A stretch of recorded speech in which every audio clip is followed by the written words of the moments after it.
iconic architect with an inventive style, whose buildings almost seem to move and are known for sweeping curves and unusual materials. Jeffrey Brown catches up with Frank Gehry, now in his 9th decade, but still breaking new ground. An exhibition all about his work is opening in Los Angeles this weekend. This is City Hall, New York. A visit to the studio of Frank Gehry is a bit like a whirlwind tour of the globe. This is Arles, south of France. With a tour guide who's helped create what we see around us. You got cities all over the world here. This is Toronto, where I was born. Part of his motivation, says Gehry, is that so many buildings are just plain boring. Anybody I talk to agrees that maybe 2% of the built environment since the war we could call architecture. And the rest you call nothing? Junk? It's built. And so Gehry, now 86, builds, but adds in more than a bit of flair, dash, you could call it art. As with his 2014 Louis Vuitton Foundation building in Paris, wrapped in sails of swirling glass. Are you better at this than you were as a young man? Probably a little bit more secure about it. Although there's a sort of healthy insecurity that I think is necessary. If you think you got everything, forget it. Gehry has been the world's most famous architect since he created the Guggenheim Museum in Bilbao, Spain in 1997. And there have been plenty of other eye-catching buildings.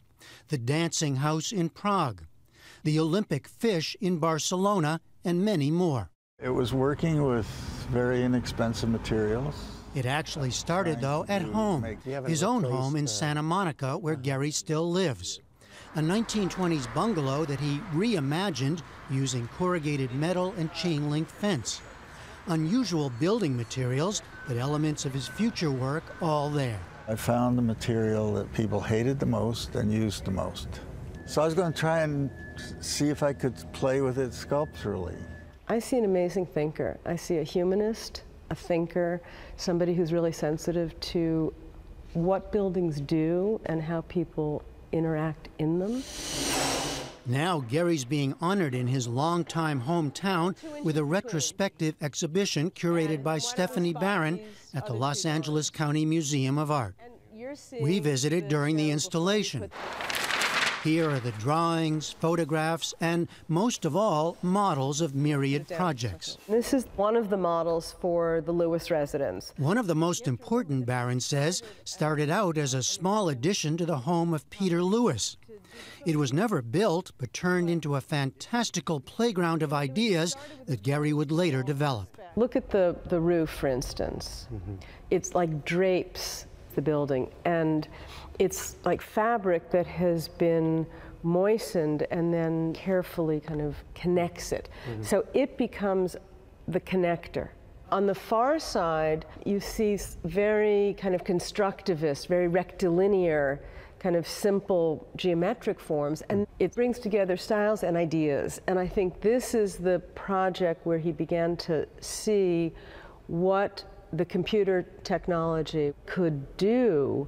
The computer system called CATIA was based on an aerospace program. It became key to Gehry's practice, allowing his team to work out its elaborate designs and giving contractors a map for fabricating them. As a designer, we can clearly understand where we need to focus. Tencho Takimori and Samir Kashyap showed us the program used to develop the bumpy facade or curtain of a recent 76-story New York apartment building. Having the computer work out the technical specs reduced the time and cost for the contractors to build it. If you were to do this by hand, you might get 2 or 3 tries within the allowable design period. We had thousands of iterations, and because of that, we were actually able to hone the thing down to such great efficiency that we could essentially reduce the cost to almost the same as a flat curtain wall. The proof in this is there were no change orders. And that's a pretty unheard of result for a 76-story tower. It's like an old friend. The computer program helped Gehry build what is certainly one of his most iconic works. I was trying to express movement with the shape of these walls and juxtaposing 2 walls that are both moving. Disney Hall in downtown Los Angeles opened in 2003 and quickly became a landmark where tourists, even models, come to take photos amid the swooping stainless steel walls. The outside gets most of the attention, but Gehry wanted to take us inside to explain that his first concern, as always, was a practical one: the acoustics. In a concert hall, the orchestra has to hear each other. They play better when they hear each other. That's A. B is then you have to communicate with the audience. If you connect with the orchestra and they love it and people like coming here, bingo, I'm happy. Everything else is, extra. Gehry was so into the audience experience, he insisted on narrower armrests to increase the seat size. The seat arms usually are thick all the way down, which takes 1 inch off the width of the seat. So people of larger weight, so to speak, are happier here. Frank Gehry has at times been knocked for creating showy buildings that overwhelm their surroundings, for being a starchitect more than an architect. At Disney Hall, he insisted that function always comes first, then the artful expression. They're not ego trips in the negative sense of an ego trip. I mean, you see a lot of so-called architecture that part of the ego trip overpowers the functionality and the budget and all that stuff.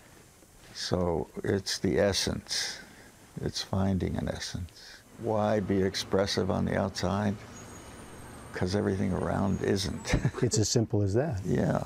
In addition to the retrospective, Gehry is the subject of a new biography by architecture critic Paul Goldberger. The blue one is the one we did for Brad Pitt in New Orleans. Later this month, he'll receive a Lifetime Achievement Award from the LA-based Getty Trust. And he's now developing a master plan to revitalize the 51-mile Los Angeles River, sure to be controversial. Why are you still doing this? You're 86? Yeah. I don't know what else to do. Is that true? I love doing it. I love working. I don't know what the word vacation means.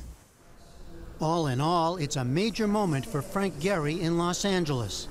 And that's Australia. And well beyond. From LA, I'm Jeffrey Brown for the PBS NewsHour.